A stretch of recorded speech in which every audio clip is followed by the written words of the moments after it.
Here's kind of a brief agenda of what we're going to be covering today. We're going to first talk about the admissions process and do a pretty much deep dive into how that works.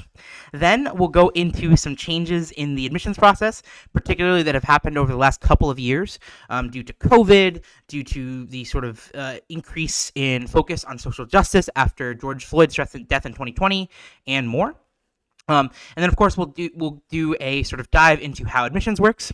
So the first thing to understand about the admissions process is that the admissions process starts before you are a senior.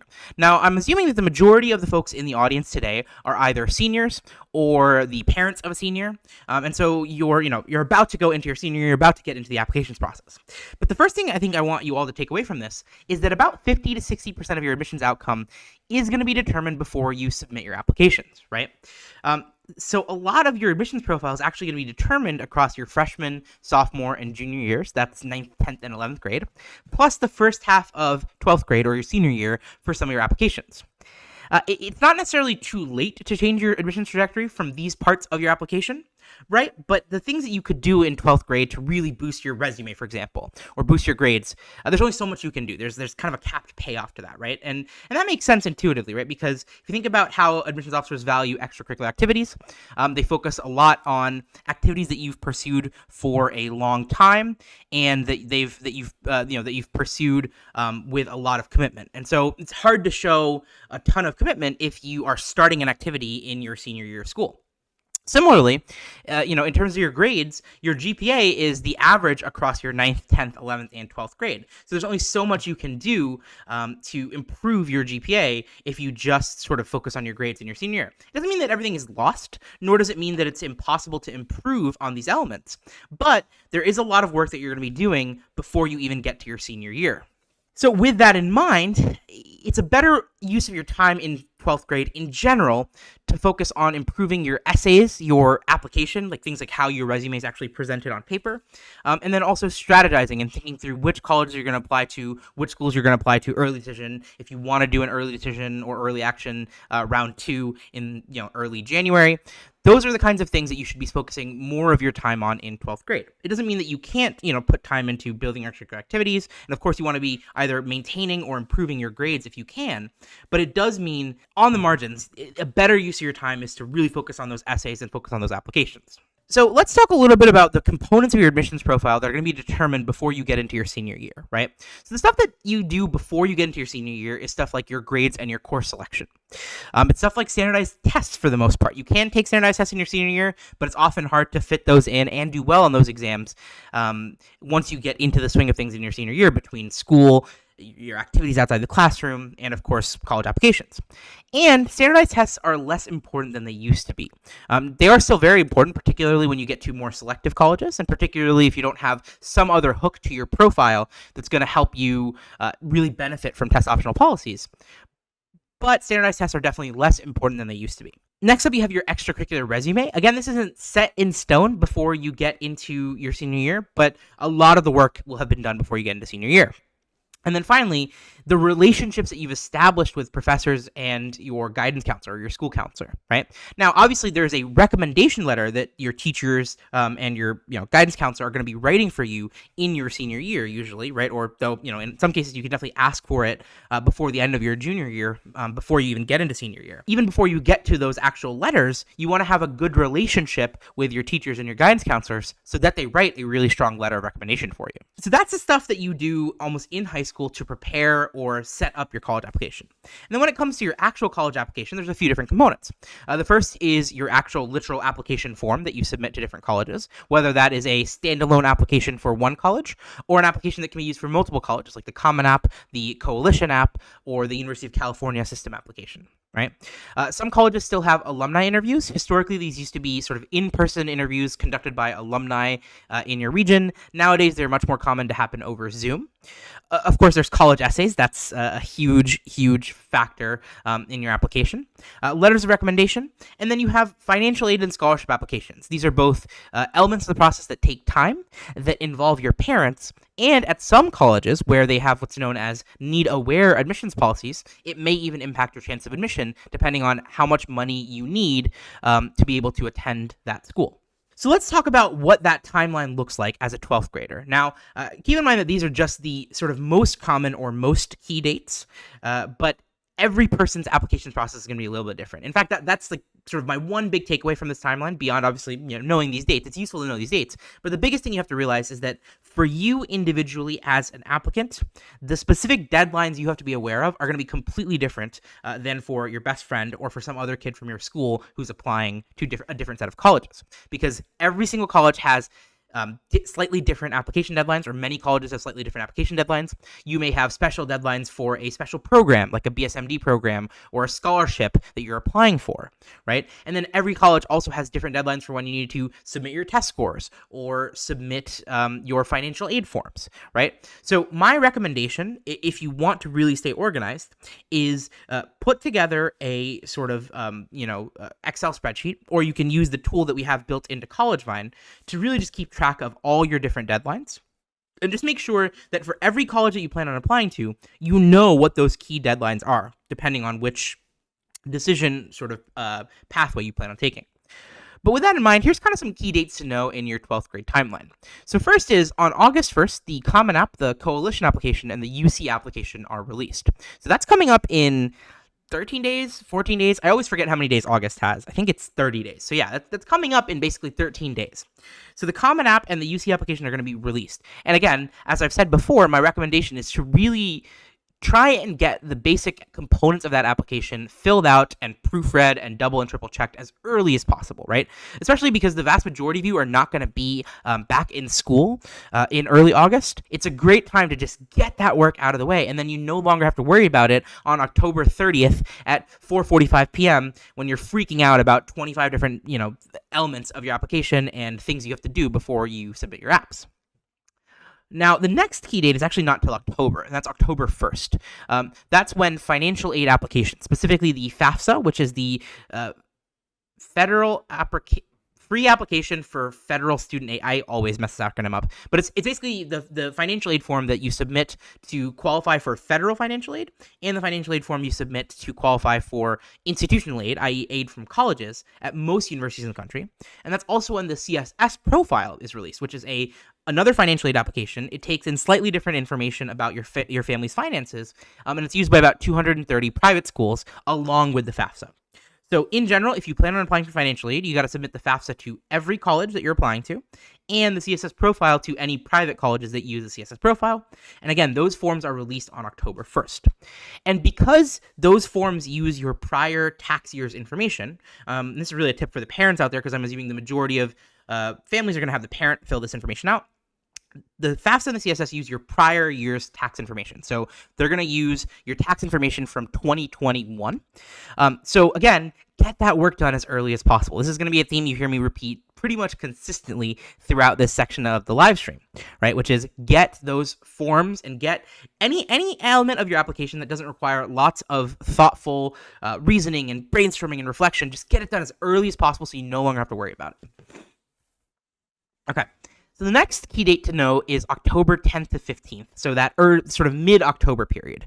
Those tend to be your earliest early action deadlines. Some examples include the Georgia Tech for in-state students and UNC Chapel Hill on the 10th and the 15th respectively. But again, you'll have to do your research for each individual school. But for most colleges, the earliest sort of hard deadline for a particular decision plan is October 10th or 15th. Then November 1st to 5th, kind of that early November period, is the most common deadline for early action and early decision. November 30th is the application deadline for the University of California schools. December 1st is also a very common deadline for scholarship applications, special programs, and regular decision applications. January 1st to 10th is sort of the most common regular decision deadline, particularly for selective colleges. And then February 20th to March 1st are pretty common financial aid form deadlines for when you're supposed to submit the FAFSA and the CSS and all of your supporting financial documentation. Another set of key dates you want to understand are the dates for the SAT and the ACT. Now, the SAT and the ACT are usually administered on Saturdays, and they're administered pretty much throughout the fall. So on August 27th, you've got an SAT.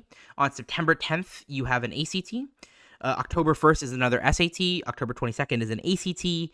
November 5th is an SAT. December 3rd is an SAT. And December 10th is an ACT.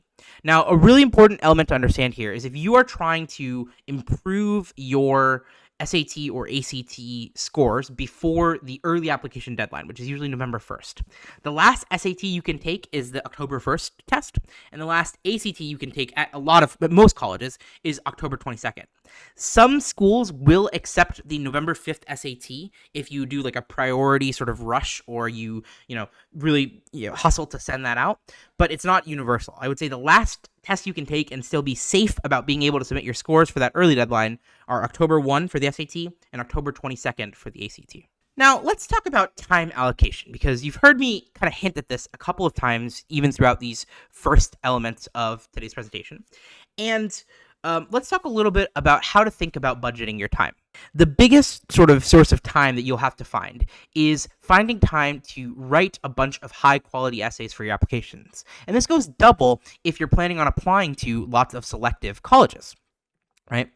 So a good rule of thumb that I like to use is that pretty much every student needs to budget about 20 hours or so for college essays. And if you're applying to lots of selective colleges, like schools in the Ivy League or schools with pretty low acceptance rates, you want to budget even 40 or more hours. Now, this is across the entire fall, so I'm not saying you've got to budget 40 hours in 1 week. That would be impossible for anyone to do. But you want to budget 40 or more hours. And there's a pretty wide spectrum, right? I've seen people who can write a great essay on their first draft, and then they only need a couple of revisions and a couple of other readers. And then I've seen people who need to do multiple brainstorms and multiple revisions and sort of multiple attempts to get to a good approach for each essay, right? So it really kind of depends on who sort of you are as a writer, who you are as a thinker and a brainstormer, right? And how quickly you do those things and how effectively you do those things. But as a general rule of thumb, this is kind of my sort of good rule of thumb for most students. If you're a slower writer, you might want to budget more than this. If you're a faster writer, you might want to budget less than this. Now, a really critical sort of thing that comes from this is that you want to make sure that you are not necessarily dropping the ball on the quality of each individual essay. So if you feel like you're running out of time to be able to write quality essays, I would cut applications. I apply to fewer schools as opposed to putting less work into your essays and making your essays less high quality. As we'll talk about a little bit later, essays are, pretty much the single biggest thing you can do in your senior year to improve your chances of admission. And so I wouldn't skimp on quality. I would just cut down on the number of schools that you're planning on applying to. Now, let's talk a little bit about the specific types of essays and how much time you want to budget for each of those. So I would say that a good Common App essay usually takes between 5 and 15 hours of work. That 5-hour number is if you hit on a good topic pretty much in your initial brainstorm, you come up with a good approach for that topic, and you're able to pull that together. But yeah, in general, if everything goes sort of perfectly and you don't need too many revisions or rough drafts or changes, a good Common App essay is going to take at least 5 hours worth of work. If you, on the other hand, have to, tear up your work and start over again, don't be afraid of that because you want to get to having a great Common App essay, then it's going to take more in that 15-hour range. Supplemental essays for a college usually take between 2 and 4 hours of work per school. And this is across both the research that you have to do, whether that's into a major program, into the college and its traditions and stuff like that, plus obviously all the time you spend writing, drafting, etc. And again, this is going to vary, right? A school like MIT, which doesn't take the Common App, is going to require more time than this number. And a school like, UPenn that only has one essay might take at that number or slightly less than that. So it really depends on the school that you're looking at. But in general, I would budget at least 2 to 4 hours for supplemental essays. And again, you can shave some time off these figures if you reuse or rework existing essays and you apply more efficiently. So reusing or reworking existing essays means that you've written a really great essay for UPenn. You can kind of take some of the elements of that and some of the content within that, and then rework that for your essay for, say, Cornell. Right. The other thing you can actually do is apply more efficiently. Right. And so that's where you figure out, are there multiple schools? And this is actually where you start to think ahead a little bit. Right. So you think about, when you do your research into what schools you're going to apply to, you figure out, hey, do these schools have overlapping essays? Or maybe like the UC schools, do they share an application where I can apply to multiple schools with one set of essays? There are ways to get more efficient. But in general, this is kind of what I would budget if you want to have really strong college essays at a minimum. For the other work in the applications process, right, you're going to spend another 10 to 15 hours on average, right? It may be more if you've got, say, a really complex financial situation. It may be less if you're, mostly applying to UC schools and Common App schools, right? Again, the fewer application systems you end up using, the less time you'll have to put into filling those out. But I would budget, 2 to 3 hours to fill out your applications across the different applications that you have. I would budget probably 8 to 12 hours for other application activities like alumni interviews and coordination with third parties, your teachers, figuring out how you get your transcripts over from your high school, all that stuff put together. And then parents, I know there's many of you in the audience tonight, you will need to fill out financial aid forms, which will take anywhere from 1 to 5 hours, depending on the complexity of your finances. Now, my single biggest tip for how you sort of maximize the time efficiency and sort of really have just as relaxed or as effective of an admissions process as possible is to spread the work out, right? This is like my number one tip, right? And again, there's still going to be stress in the admissions process. It is a very stressful, very competitive, complex, and confusing process. So I'm not promising that you'll be stress-free, but if you spread your work out across the entire fall, instead of trying to do it all on October 30th and October 31st and December 30th and December 31st, you are going to be a lot happier, I promise you, right? And the insight behind this is really simple, right? It's easier to get a little bit of work done each week than keep all of the work until the week before the deadline, right? It's a lot easier to fit the 60 plus hours worth of work that we just described in the last couple of slides into 20 weeks than it is to fit those into 4 weeks. My other tip in terms of how you budget and allocate your time is use your time off during holidays and weekends to catch up and get ahead, right? I know a lot of students from New Jersey, for example, you always get in early September or in early October, I think it's early October, that those 2 days off when your sort of teachers and guidance counselors go off to the state teachers convention, right? A lot of school districts and a lot of states actually have this. Use that time to get ahead on your college essays, right? Because you won't have any classes or coursework, and you won't have any extracurricular activities that are happening within your school. So using time off during holidays and weekends to catch up or get ahead is great. Now, if you're trying to use just Thanksgiving and Christmas, that's going to put a lot of pressure on those 2 dates. And if you sort of try to sort of fit in a lot of applications work into those periods, you are going to miss out on some time with your family or with your friends or so on and so forth. So from that perspective, you can absolutely use Thanksgiving and Christmas and the breaks you get from your school during those periods to get ahead with applications work. But, just sort of acknowledge that you are trading something off there. And it's too late to help with your early applications or really even a lot of your applications for mid-November. And it's putting a lot of time pressure to use Thanksgiving to solve for November 30th or December 1st deadlines. The last thing is, this is something that I've heard so many horror stories about over the years, which is that application systems are brittle, right? Like sometimes they don't work, sometimes the technology doesn't work. Again, you don't have Facebook and Google and Netflix engineers maintaining the Common App, right? And so the tricky thing there is you just, you don't know if things are going to break down or if a college's systems on its own sites are not going to accept applications properly and something gets lost in translation. You don't want to be sitting there inputting information into the Common App 37 minutes before your application is due. That is a recipe for, at worst, one of those debacles that I just mentioned. But even in the best case scenario, that doesn't give you enough time to proofread and make sure that you don't have any typos, that your essays are properly formatted and it didn't get messed up when you pasted your essays over from Google Drive into the Common App, right? Do the work ahead of time, and you will be a lot more relaxed as you go through the process. Segment of material that we're going to cover today is some of the changes that we've seen in the admissions process over the last couple of years due to COVID, due to sort of George Floyd and all those protests, and so on and so forth. I think the title here got a little messed up, but the key takeaway that you want to have about changes is that 2020 and 2021 saw some pretty dramatic shifts in the college admissions process, right? I've been advising students and helping families with college admissions since like 2013, and 2020 and 2021 were by far the sort of biggest changes that I've ever seen in the college admissions process. There's a few different types of changes. So the first change that we've seen is that acceptance at many schools just became even more competitive. Now, this is part of a longer run trend, right? Admissions has been getting more competitive really since the beginning of the 21st century, since the early 2000s. But things went up to another level in 2020 and 2021. Another really just fascinating change was that test optional, which means that you can submit a test score, but you can also apply without a test score, and test blind, which means that they won't even look at your test scores, policies became pretty much nearly universal. Another thing that we saw in 2020 and 2021, this was more so due to sort of the George Floyd protests and kind of the broader movement towards social justice in large swaths of the country, was that social justice and diversity became even more top of mind for admissions officers. Admissions officers were already sort of focused and thoughtful about that, or thought a lot about that, but it became even more important to them during sort of the last couple of years.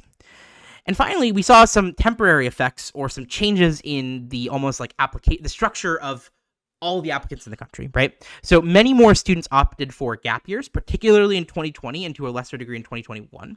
We're starting to see some evidence that the number of people who are opting for gap years, which then, and the reason this matters, by the way, just a quick sidebar, is that if a student sort of graduates from high school in 2020 and then they take a gap year, then they become an extra applicant, for other students who are graduating in 2021. It's more competition. So we're seeing that gap year trend really start to die down now that colleges are mostly back to normal in a post-COVID world. But a lot of families started opting for homeschooling, right? And this is particularly pronounced amongst younger students, but there's plenty of sort of freshmen and sophomores and even juniors who switched to homeschooling during COVID. And that is actually a trend that we are seeing continuing and growing. And this is going to have unpredictable effects. I think it's a little too early just because a lot of the students that switch to homeschooling are younger, and most of them won't affect those of you who are applying this fall. But over time, having a bunch of applicants who've gone through a completely different pathway is going to change some of the dynamics of things like where test scores stand and how important they are in the process. So let's get into it. Well, let's dive into some of these changes, right? So the first one is that college admissions is more competitive than ever, and numerous schools really saw admissions become more competitive, specifically during COVID. So let's talk about this last cycle. So these are the kids who applied to the students who applied to college in the fall of 2021.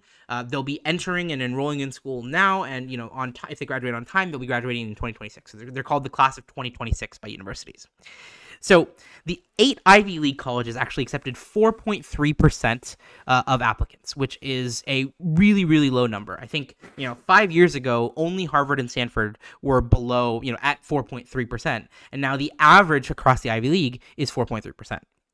There were 17 other colleges that have an acceptance rate below 10%. So 17 other colleges had an acceptance rate below 10% in the last cycle.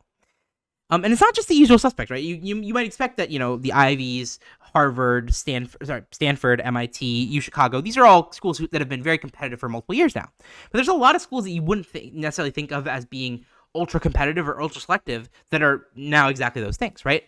Northeastern had an acceptance rate of 7% last year. Florida State had an acceptance rate of 23%, and Tulane had an acceptance rate of 10%. So it's not just, the Ivies and those really highly ranked schools that are getting more competitive. Every school in the country is getting, more competitive. Even at a school like the University of Georgia, which is a very good school. Obviously, it's the flagship school of the state of Georgia, the flagship public school of the state of Georgia. The acceptance rate actually dropped from 54% in 2016 to 40% in 2022. So the admissions process is just getting competitive and more competitive and more competitive. And some of the changes like test optional policies have injected a little bit more randomness and luck into the process. Now let's talk about that very factor, which is the rise of test optional policies. So these days, nearly every school in the country has some form of test optional or test blind policy. There are some exceptions. For example, MIT just announced that they're going to be reintroducing standardized tests as a requirement for their students, and they did that because MIT has a very sort of math and science heavy curriculum where they want to make sure that they have some sort of standardized measure for a student's abilities in math and science. But on the other end of the spectrum, the entire University of California system, which includes pretty highly ranked schools like UC Berkeley or UCLA, or UC San Diego, and the entire California State University system are test blind. And there's, in fact, a lot of schools that have gone test blind as well. It's kind of, yin and yang. It's kind of a yo-yo. Now, one thing I want to sort of make sure that you all take away from this is that test optional policies do not mean that you have the same chance applying without a test as you do applying with a good test score, right? And not all students benefit from test optional policies equally, right? You benefit a lot more from a test optional policy if you are a student who, has some sort of special hook, like you're a legacy or a URM student, or, have a URM background, or you are a recruited athlete. Or, again, if you have a stronger profile outside of your test, like a really ridiculously strong profile, again, you're going to benefit more from test optional policies. But for the average applicant applying to a selective school, test optional policies aren't necessarily like a panacea, right? Like you can get in applying test optional, but what we have found is that when you hold the rest of a profile more or less constant, right? So you've got pretty similar resume strength, pretty similar strength in terms of, pretty similar strength in terms of grades and test and coursework and stuff like that. What we find is that students who apply without a test do worse than students who apply with a test, even when the rest of their profile is very, very similar. In general, you should still take the SAT or ACT. Now, that's not the same thing as you have to submit an SAT or ACT score, but you should still take an SAT or ACT. You may as well see how you do, and then decide whether or not you want to submit down the line.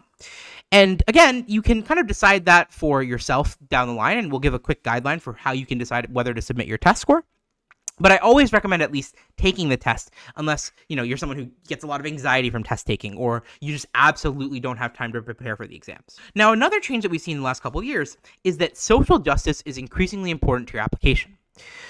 And part of that is because colleges and universities now have a intense and renewed focus on diversifying their incoming class. That, of course, means in terms of demographic background, so they want more students of color, but it also means in terms of bringing in sort of more socioeconomic diversity potentially, or reaching students from different parts of the country. They're trying to diversify their class away from whatever their typical traditional class looks like. So there's a few different takeaways from this. The first is that if you have something on your resume that goes against this ethos, it could be held against you. What I mean by this is, let's say you're applying to a school that is putting a lot of focus on diversifying its class and becoming more inclusive and more social justice focused, right? Well, if you are a student who was part of the Young Republicans Club, right? That could be perceived by some admissions officers as you working against that goal, and that you wouldn't necessarily be a good contributor to the on-campus community. I'm not saying lie about your resume or don't don't pursue those activities if you're interested in them. But I just want to be frank with all of you. I just want to tell you all the truth, which is that could be held against you by some admissions officers. It's not universal, but some of them might hold that against you.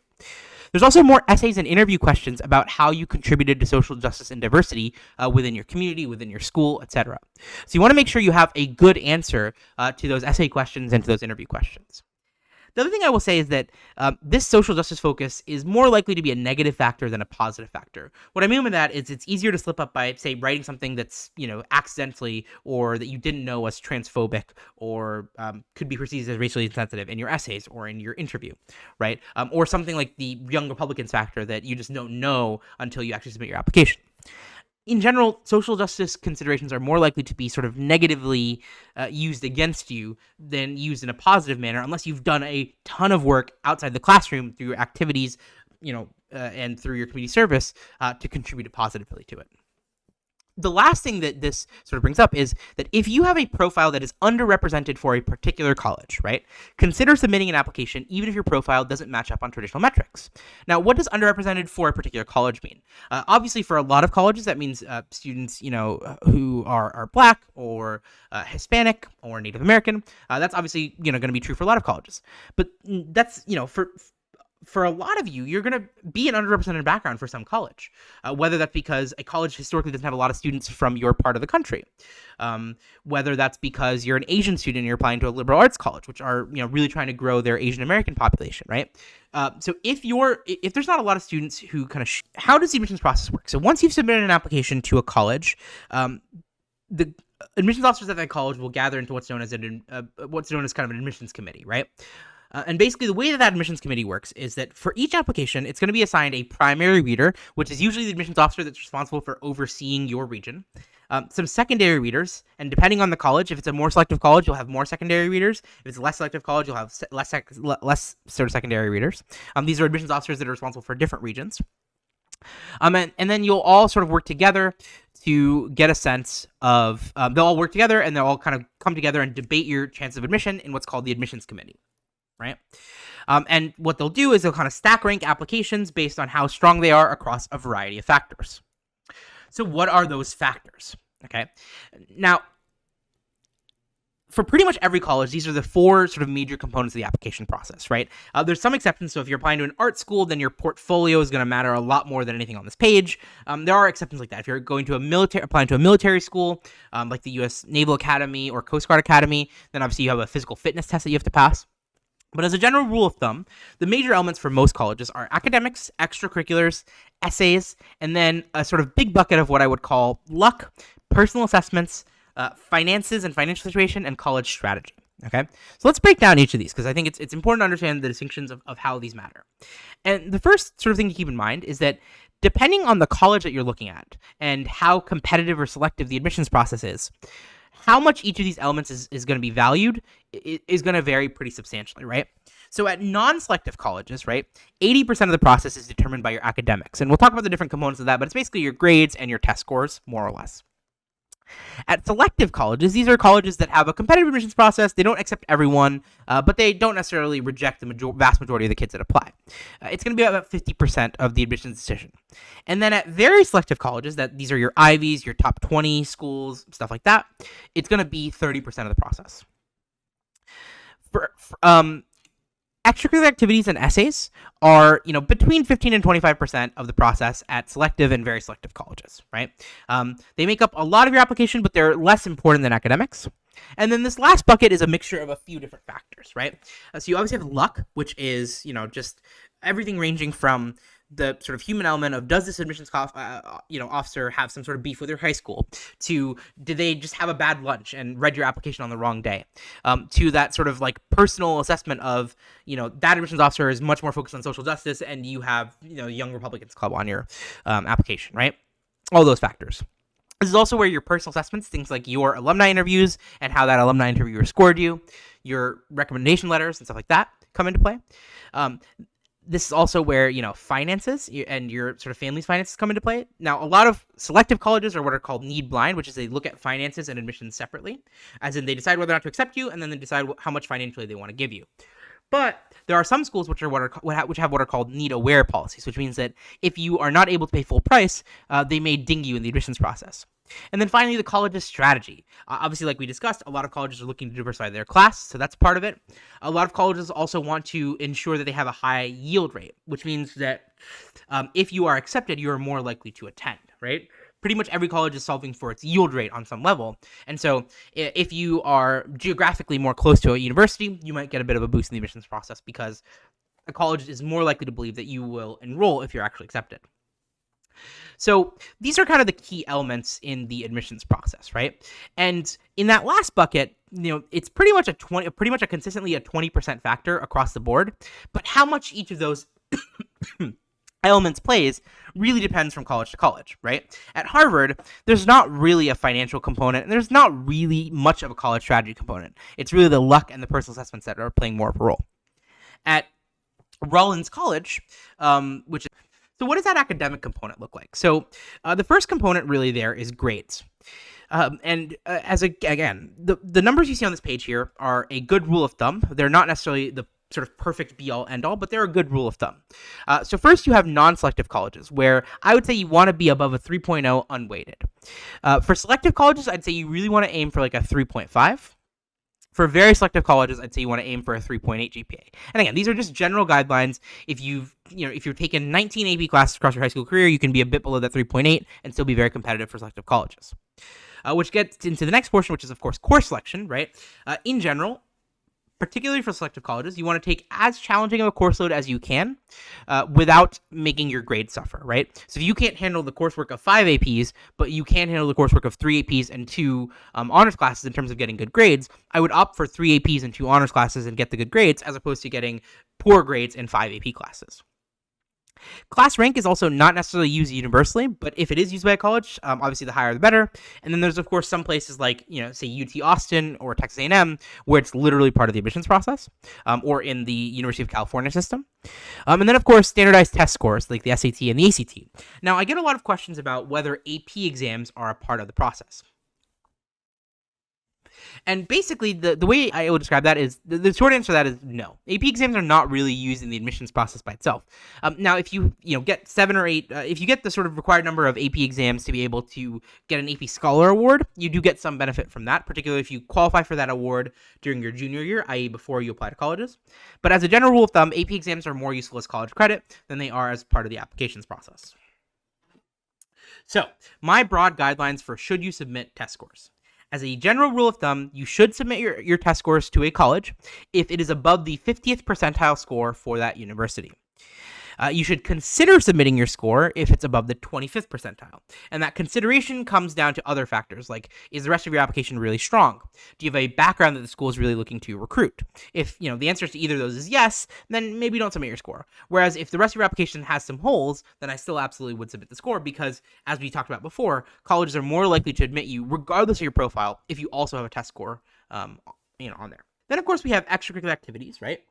Which, as we've talked about before, are a mixture of your accomplishments and the overall sort of theme or message of your of your resume, right? So accomplishments are things like winning awards or having major accomplishments with an activity, showing commitment across multiple years, multiple cycles to an activity, and the uniqueness of an activity. The theme is about how the different activities on your list fit together, right? What's the overall message? Is there a particular major or field of study that you are very consistent with? Is there some sort of spike or some sort of area in which you particularly excel, right? As a general rule of thumb, great extracurricular resumes have both multiple accomplishments in multiple activities and have a unified theme that shows you're a particularly strong candidate for a particular major. And of course, throughout your activities, you want to prioritize authenticity and credibility. Now, the last thing we'll talk about is college essays. College essays are really, really important. In fact, I would say a great college essay or great college essays are the single most important asset you can have in the college applications process. And that's because essays are your best chance to cause an admissions officer to affirmatively choose you in a competitive admissions process. And the more selected the college, the more important essays become. Think back to this slide here where we talk about the admissions committee, right? What's going to have, if you've got two kids who've got similar SAT scores, similar resumes, similar grades, similar courses from similar types of school districts, how are the colleges going to choose between those two applicants? It all comes down to the essay. So we talked a lot about putting enough time into your essays and making sure you have quality essays. And that's because they are pretty much the biggest thing that you'll be doing during your senior year to really boost your chances of admissions. And the last thing is that great essays are about more than just strong writing. They're about your topic, they're about your execution, they're about, and of course, good writing. So good writing is necessary but not sufficient to have a great college essay. So the first question from Mikey is, when I apply to colleges, apparently I can't request transcripts until Labor Day from my high school. Does this delay the application process? So if you think back to the portion of the timeline where we talked about those key dates, you'll notice that the majority of deadlines are in October, or really mostly in November, December, and January. So if your college can't send transcripts until after Labor Day, it's not going to really cause an issue with the vast majority of your applications. All right, the next question we have here is, hi, I've been playing tennis, just not part of my school team, but I'm going into my senior year and contemplating joining the team to help build my application. But I'm wondering if it will even help my application, as I've not been consistently playing, and this would be my first year on the team. The only reason I'm hesitant is because it is a very big commitment and very time consuming, so if it will not assist in impressing college admissions officers, then I may reconsider and just continue playing recreationally. Sorry for how long this question is. First of all, PHE, you don't have to apologize for how long the question is. I read pretty fast, as everyone here can tell. So this is a great question. So what I would say is, in general, I would say if you're just going to pick up tennis from scratch, you've never, touched a tennis racket before your senior year, then I probably wouldn't, join tennis in your senior year, just because, like I said earlier, colleges don't look as fondly if you just pick an activity your senior year, because it's like, oh, they're freaking out about college, so they join an activity. But because you've been playing it recreationally for several years, and I assume you've been taking lessons or maybe playing sort of competitively on the side or tournaments or something like that, I would say you will get a benefit from joining tennis. Now, you won't get a huge benefit unless you're going to immediately sort of catapult to your varsity team or something like that. But there is a benefit to it. Ultimately, it's up to you to balance, how much of a time commitment it's going to be. If it's going to basically take up all of your remaining free time and you won't have any time to work on your college essays and stuff like that, then I probably wouldn't do it. If it's just going to be a big time commitment, but you can still sort of manage your essays and your applications and your coursework, then I would say you will get a benefit from joining tennis in your circumstances. Next question is from Green17. Is it fine to take the November SAT for regular decision schools? Yep, absolutely. So we were talking here about the sort of SAT test dates and how it works for early decision versus regular decision. So for early decision and early action, you want to take the October exams or the September or August exams. For regular decision, you can take November or December exams and be totally fine. Okay, next question here is from Aryan. Do you have to pay for and send an official score report for SATs and AP exams? I heard that you can self-report, and then when you commit to a college, you have to pay for and send an official score report. So it depends on the college. If a college is test optional and not very selective, then usually they're going to be okay with you self-reporting and then sending an official score report when you sort of commit. But if a college is more selective and they're going to be actively using the SAT and the ACT in the admissions process, they usually want you to actually send the official score report for the SAT and ACT. For AP exams, colleges don't really care as much because most colleges don't really use the AP exams in your admissions decision.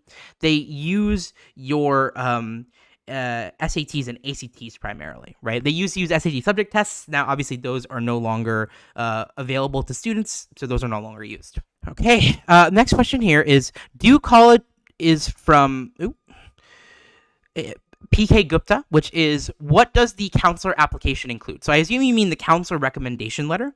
And so what the counselor recommendation letter includes is first just a recommendation and an assessment. They get like essentially a text box where they can give a written assessment. Beyond that, the counselor recommendation letter also includes some objective questions that they ask. They ask things like, how strong is the student academically, sort of socially, etc. And they, try to get a sense of how your academic course selection, like the courses that you took and stuff like that, fit into the context of your high school, right? So it's a pretty important document, actually. I would say it's actually probably more important than most teacher recommendations. Okay, great question here from Ashley. How many supplementary essays are required for the University of California essays? And so I assume that's the University of California application. How does the Common App work? We make an account, and how does it work? Okay, that's a great question. Now, I can't really give you an in-depth answer. We'll obviously be doing a ton of coverage of the Common App once it's released, and we'll do a full walkthrough and really walk through how everything works. The basics are you go to commonapp.org and you register for an account when it releases on August 1st. The basic premise of the Common App is there's a shared or common application, that's where the name comes from, where you input things like your family background, your parents' names, your parents' education, the high schools that you've attended, your educational history. You also self-report your test scores. You have a activities resume that most colleges use as your resume, and then you have your essays.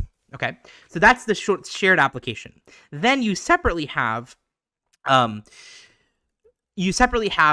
supplemental applications that you fill out for each college. Pretty much every college asks you a few questions, ranging from, what major do you want to pursue? When do you want to enroll? Do you plan to live on campus or off campus, right? In addition to those questions, many colleges also have specific essays that they require you to write for that college, and those will be found within the supplemental application.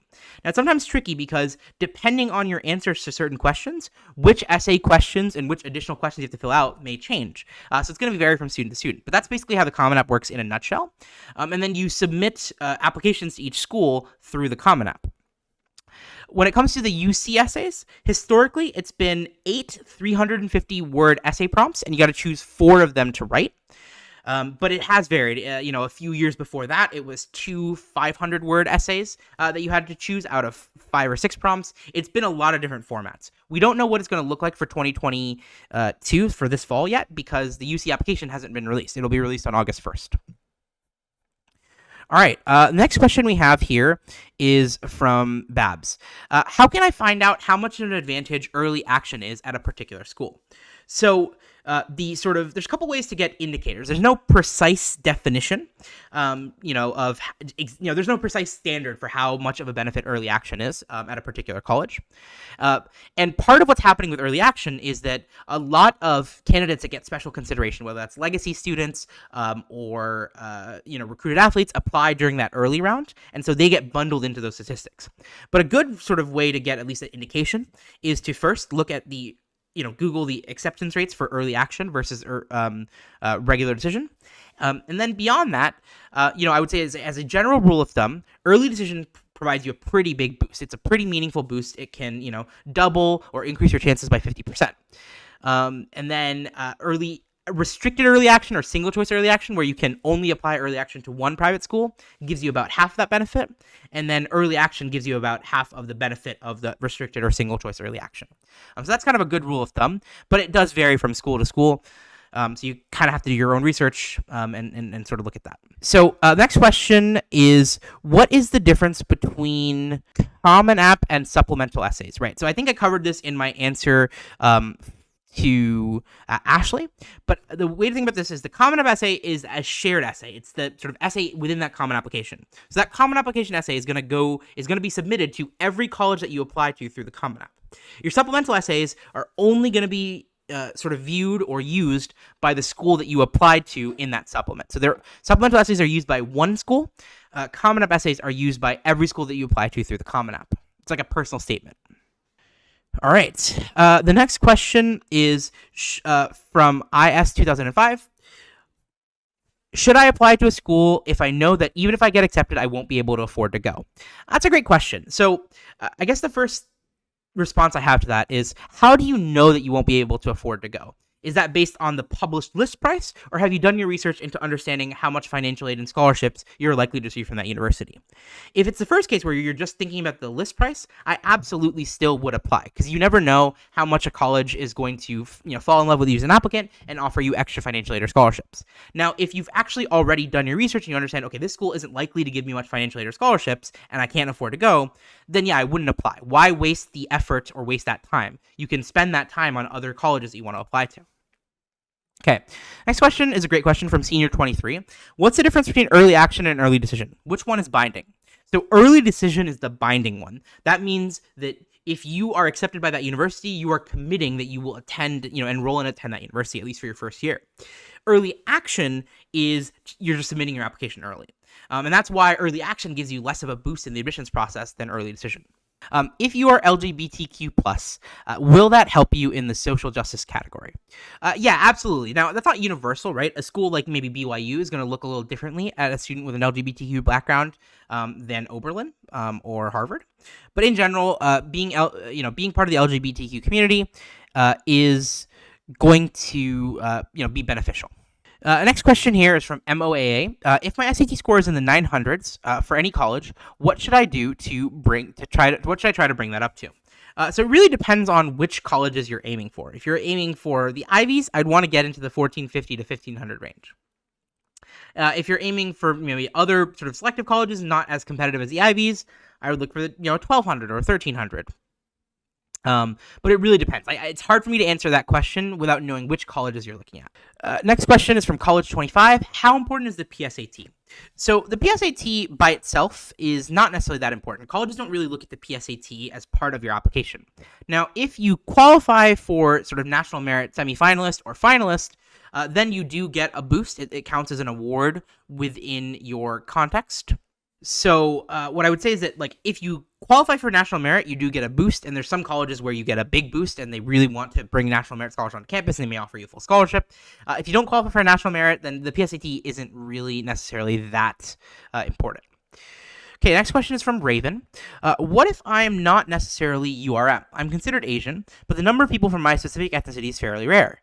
I.e., I'm Asian Indian, but I'm Malayali, and Malayalis are not common amongst Indian American populations. Do colleges consider this differently? No, unfortunately, colleges do a lot of their analysis on the basis of the demographic categories defined by the U.S. government. So, because you are sort of classified as Asian by the U.S. government, they're not taking in, the difference between Malayali versus Telugu versus Tamil versus Punjabi versus Gujarati, right? So, given that, unfortunately, colleges are going to treat you as Asian. All right, the next question we have here is from Shelby. Is there a certain number of safe, likely, and reach schools that you recommend applying to? So I've definitely covered this in previous live streams, but as a general rule of thumb, I like to make sure I have at least 2 safety schools. And then likely and reach schools are kind of up to you, but you want to have at least 2 safety school options, just so you can double, triple be sure that you're going to definitely get into at least one. I would say a good balance that I love to have is about 25% in that safety category, 50% in that sort of likely or target category, and then 25% in that reach category. But it also depends on which types of schools you're looking at. The next question is, how much does declaring a major in your application affect your admission? It's a really good question. what I would say is that it actually has a pretty big impact. Obviously, at some colleges, you're literally applying not just into a university, but into an academic school or college that contains that major. Even at colleges that just have sort of one shared pool for all applications, colleges are really looking for students who are going to be successful, right? Like that's what they want to understand. Is this student going to be a good member of our community, obviously, but is this student going to come to our college, pursue this major, and then move on to success within this major or field? And so as a result, your major actually has a pretty big impact, because it's a lot easier for a college to believe that you're going to be a successful engineer if you have a ton of really great grades in STEM classes and have pursued multiple engineering activities than if you have no relationship on your application to engineering. So next question. If you're applying for an engineering major, who would be good teachers to get recommendation letters from? Yeah. So for anyone who's applying for a STEM major, that could be engineering, could be computer science, could be math, could be pre-med, I really like the combination of one STEM teacher, so one science or math teacher, and then one English or history or foreign language teacher, right? And the reason you want that is because most engineering applicants will just submit a recommendation letters from their STEM teachers. And so as a result, they end up sort of all the applications kind of end up looking the same. So if you can get a sort of non-STEM teacher to also vouch for you, that's going to give you a bit of a leg up. Okay, the next question is there such a thing as an SAT or ACT cutoff that would prevent me from even getting past the first round of a review? I'm interested in applying to top 20 schools, but I'm concerned about how a cutoff might affect me. So the first thing is, I don't know what your exact SAT or ACT score is, so I couldn't tell you about whether you sit somewhere in relation to that cutoff. There's not necessarily a hard cutoff, but there's a sort of general level for a student with your sort of background and profile, where if you're below that number, it's going to make it a lot harder. Like I'm talking, if you're, say, a sort of kind of just standard applicant to an Ivy League school, and you're, below a 1450, it gets really hard to get it. Not impossible, but the rest of your profile had better be the best thing that college has ever seen. Next question. I'm applying as a pharmacy major. Is that considered STEM? At some schools, it's considered STEM. At other schools, it's not. It really depends. Pharmacy is kind of on the borderline, right? If you're pharmacy and pre-med, that would kind of definitely be STEM. If you're just pharmacy, maybe not. So it really depends. How many recommendations do you recommend having? That's a great question, PSN. It depends. So most schools will accept 1 or 2, and they've really started to cap those off. Some schools will allow you to will require 2 and allow you to submit an additional 1. I would say I always recommend having 2 good recommendations available. So knowing that you have at least 2. If you've got 3 teachers that you just have an awesome relationship with, then yeah, go get that 3rd recommendation and then just balance it out from time to time. Would you recommend applying test optional to the top 20 schools if I received a 1420 on the SAT? So for a 1420, I would say definitely apply a test optional to the top 10. Potentially apply with a test towards the bottom half of the top 20. That's kind of how I think about it with a 1420. It also depends a little bit on your background and on the rest of your profile, right? Next question. For all majors, you recommend 1 letter from a STEM teacher and 1 from a humanities teacher? No, not necessarily. I think that's really more of a guideline for if you are applying for a STEM major. If you're applying for some other major, then it's not necessarily that important. And again, I would also say that beyond my major recommendation, the biggest thing is finding 2 teachers that love you. That's kind of the biggest thing you got to solve for. All right, the next question I have is from RV PhD. Isn't the FAFSA prior now? I'm not sure what you mean by that. So are you talking about the FAFSA submission deadline or the FAFSA release date? I'm not sure what you're referencing, so I can't really answer your question there. All right, next question that we have here is, does one need to be a permanent resident of the U.S. to apply for FAFSA or other financial aid? You don't need to be a permanent resident to apply for other financial aid. That could be from the institution, for example. But I will say that most colleges do not really give out much financial aid unless you're a permanent resident or you're on certain types of visas.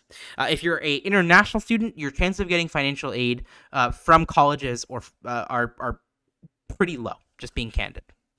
If you don't have a great GPA, but a lot of long-term extracurriculars in service, how does that affect where to apply?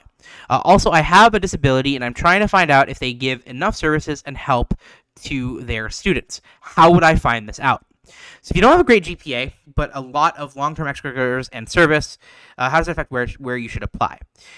So as far as that first part of your question, right, what I would say is look for colleges that have more of a holistic admissions process. In general, I will say private colleges tend to have more of a flexible and holistic approach, whereas public universities focus a lot more on your grades. And then in terms of disabilities and sort of support for disability, students with a disability, I would say there's not really a lot of great aggregated resources, to be honest. I would say that probably your best bet is some combination of, you can obviously always call the admissions office and you can talk to an admissions officer and they'll usually give you some decent answers about that. Or you can research a college's website. Those are probably the easiest ways to approach that. When do you apply for merit scholarships? So there's no such thing as applying for merit scholarships. The process for receiving merit aid from a college really depends on the college. So some colleges will literally give you a merit aid award just for applying or after they admit you and accept you into their college. And so in that case, you don't have any extra work to do beyond making sure you submit your application, usually by some sort of deadline. There are other colleges that require you to submit an extra application or maybe just write an extra essay within your application to be considered for merit aid. And some colleges will require you to like answer a question on their supplement or their application to be considered for merit aid. But there's no standardized process. It really depends and varies from college to college. Next question is, are you considered a first-generation student if your siblings have gone to college? Yep, that's correct. So if your parents did not attend a college, then you are a first-generation student in a college design. All right, next question is, how should I increase my SAT or ACT score before the early admissions deadlines? So it's a great question. I mean, I think honestly, it always boils down to practice. Find yourself a really good tutor, or if you can't afford a tutor, a really good SAT course, or if you can't even afford that, there's a lot of great free videos on the internet, and I would just practice as much as possible. I would say that a lot of the benefit you get from tutoring is just having consistent practice and then breaking down your questions and figuring out what you did wrong. Next question is from Green, another great question. Do you have an advantage at highly selective colleges for admission if you want to study an unpopular major? So you could have an advantage, but if and only if your profile, particularly your extracurricular resume, lines up with that major, right? If you've got a STEM-heavy profile and you apply to a classics major, you're not getting any benefit. But if you've got a great profile for a classics major and then you also apply to be a classics major, then you will get a leg up for sure. Next question is, when you list academic and extracurricular achievements, how far back can you go? Is it only high school achievements that need to be listed? That's a great question, senior parent. Yeah, so in general, you only list material from high school. So the start of freshman year through senior year is the only material that you want to include on your college applications. All right, the next question is, sorry this doesn't have a lot to do with applying for college, but I'm just wondering if you know what an 84 is on a GPA scale. So on an unweighted GPA scale, an 84 usually means that you're kind of getting a mixture of B pluses, maybe a few A minuses, and Bs. So that's usually going to translate to about like between a 3.3 and a 3.5, depending on where you are on that spectrum, maybe a 3.2. How or where do you submit AP Scholar Awards? Great question, Maggie. So AP Scholar Awards are something that you receive from the College Board, and you don't submit them formally to a college. On the Common App, there's actually a section where you can self-report your awards and honors, and that's where you would let colleges know about your AP Scholar Award. All right, next question here is merit aid available without submitting other financial aid applications to the FAFSA? Yes, that's correct. So merit scholarships are not judged based on the FAFSA or the CSS profile. The FAFSA and the CSS profile are only about financial aid, which is determined based on your family's financial need. Next question is from YOMJ. If I graduated as valedictorian in 6th grade, is that worth mentioning? No. As I was just saying to, I think, senior parent, you don't really want to submit any accomplishments or material from before you entered high school. Do you recommend taking the ACT with or without the writing score? Does it matter to colleges? Frankly, I don't think it matters. Do whatever you think is going to get you the better score. In general, most colleges don't really look that hard at the writing section. They kind of just look at your overall score. Okay, the next question we have here is, I have a weighted GPA of 4.3, unweighted of 3.98, straight A's with only one semester exception of a B in an honors course. Is that strong for me as a student looking to apply to top UC schools for engineering? Note that my weighted courses have always been in STEM regions such as physics, math, etc. Yeah, that's a pretty good grade profile for the UC schools. So the next element for you, particularly when you look at like UC Berkeley and UCLA, is going to be making sure that you write really strong college essays and fill out your resume and fill out your application correctly. All right. Next question is daughter received a 23 on the ACT with a lot of test anxiety, but she also has a lot of leadership and extracurricular activities and a GPA of 3.5. Should she take the ACT again? So, my exception to my assessment that you should, always try to take the SAT or the ACT at least once. Well, first, it's at least once, meaning that she's already taken it, so you kind of get a sense of her baseline. And if you've got a ton of test anxiety, then you're just not going to do well in the SAT or the ACT. So you're in the case where, I really wouldn't necessarily take the SAT or ACT again. I would put in whatever time you were going to have her spend studying for the SAT or the ACT, in this case the ACT, and instead focus a lot more on writing great essays. So have her put a ton of time into her college essays and come up with really awesome essays. That's where I would put my time in. All right, next question is from Arsh. What do you think is a good SAT score for the Comp Sci program at Rutgers? So it depends a little bit on your background and whether you're applying in-state versus out-of-state, but I would say you want to be sort of north of a 1400, maybe a 1350 or a 1400 is kind of where I would roughly, again, off the top of my head. Specific circumstances obviously change my answer sometimes. Okay, next question is, if you won a presidential award in elementary school, does it have any value in college apps despite happening before high school? The answer, once again, is nope. Anything that you do before high school really doesn't get taken into account by colleges. And there's a good reason for this, right? Like, the reason from the college's perspective is, if you were the world's best basketball player at age 10, does that mean that you're going to be the best player in the NBA when you're 23? Not necessarily, right? So it's just because colleges are trying to solve for who are you going to be when you enter our campus in 2023, right? They're not solving for who were you in 2006. Next question. Is it okay to ask the same teacher to write multiple recommendations? How many is reasonable? Most require a recommendation from a counselor. So if you want to apply to 15 schools or something, is that unreasonable to ask?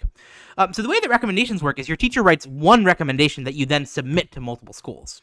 So you're not really asking your teacher to write multiple recommendations. At most, you're asking them to submit recommendations in a couple of different formats. But these days, most schools will accept recommendations through Naviance or Score or whatever sort of system your guidance office uses. So you're not really going to be asking your teacher to write multiple recommendations. Does it have any impact on your application chances if you submit both the SAT and ACT scores? Not sure if I should spend the time taking the ACT. Yeah, so I wouldn't submit both. If you've got good SAT scores, then submit those. If you can improve your test scores by taking the ACT, then I would definitely take the ACT. But otherwise, I would just focus on your SAT. I would just focus on your SAT scores if you've already got good SAT scores. All right. Next question is from Valeria. If I have a passion for social justice, is that a good thing to include in my college essay? Also, when is a good time to send SAT or ACT scores? If you have your SAT and ACT scores kind of locked and loaded, I would send them now if you know which colleges you're going to apply to. And if you have a passion for social justice, is that a good thing to include in your college essay? It depends on how much you've done to back that up. If you are sort of intellectually passionate about social justice, but you haven't necessarily, followed up on that by doing community organizing and doing social justice work and marching and so on and so forth, then I maybe wouldn't write about it in any of your college essays. If you have done sort of work in your sort of time outside the classroom to back up that interest in social justice and that passion for social justice, then I absolutely would consider writing a college essay about it, for sure. All right. And I actually have been getting a lot of questions from folks about whether College Mind does any personal advising work for students. So you absolutely, just to be clear, you absolutely can come to my live streams and get all the admissions advice that I give out pretty much every week, Monday, Tuesday, Wednesday, sometimes on Thursdays. But beyond that, we actually do have plenty of support for students, and we've got lots of advisors who work one-on-one with students. I'll actually pop a couple of their names onto the screen. Actually, I don't think I have any of them, but if you just click on one-on-one advising at the top of your College Vine account, you can actually find folks who work with you one-on-one. That's also where you can go to get your Common App essay reviewed and stuff like that, because I know I saw a couple of questions about that. Okay, next question here. We are going back a little bit. Is it worth applying regular decision to reach schools? Yeah, absolutely. So, reach schools definitely are schools where you have a lower chance of admission. So applying regular decision will give you, again, a lower chance of admission still. But yeah, it's still worth applying regular decision for sure. Okay, next question here is from Just kind of scrolling through here. Is from Allison. Is there any ideal way to prepare or proper way to input activities or rewards into the application system that admissions officers prefer or will look better? Yeah, well, that's a great question. So there is an optimized kind of way, and it's really about it really varies depending on which system you're looking at. But in general, you want to convey the activity, you want to convey sort of the impressiveness and the depth of your accomplishments and commitments, and if you can, within the word count or character count, convey sort of why you're passionate about that activity. So that's kind of like the optimal approach. We'll definitely do a breakdown of how to really navigate the activity section of the Common App a little bit later on in the cycle for sure. All right, a couple more questions in here. So this is a great question from Bob. For college supplemental essays directed at why do you want to attend XYZ University, do successful essays demonstrate and express knowledge of unique university characteristics? Yeah, absolutely. In general, a good why do you want to attend this college essay absolutely has a lot of, shows that you have a lot of knowledge about who that college actually is and what the culture is like. So yeah, you want to get really specific with your why do you want to attend this school essays. All right, we have time for one more question here, and the question is from PSN. Is the Common App prompts already out? Are the Common App prompts already out, or will they be released on August 1st? And also, what is a good resource to find the various essay prompts for schools that I'll be applying to? So first, the Common App prompts have already been released. We actually did a live stream about them last week. We're going to be doing another Common App live stream tomorrow. And the Common App prompts are absolutely released. And as far as a good resource to find various essay prompts for schools that you'll be applying to, you can actually just use College Fund. We're going to be uploading them. Now, I will say that most of the essay prompts for schools are not released until the Common App is released on August 1st. So we won't be able to get to those, you won't be able to get to those, get access to those until after August 1st. But all the essay prompts will be available on College Fund for most schools. All right, folks, with that, we're going to go ahead and wrap up tonight's live stream. Thank you to all of you for attending. If you found the event, the live stream rather, helpful, just give me a quick thumbs up or a heart or a lol if you want to laugh at me or taking notes. I just love to get that immediate visual feedback of from the emoji reactions. Did you all find tonight's session useful?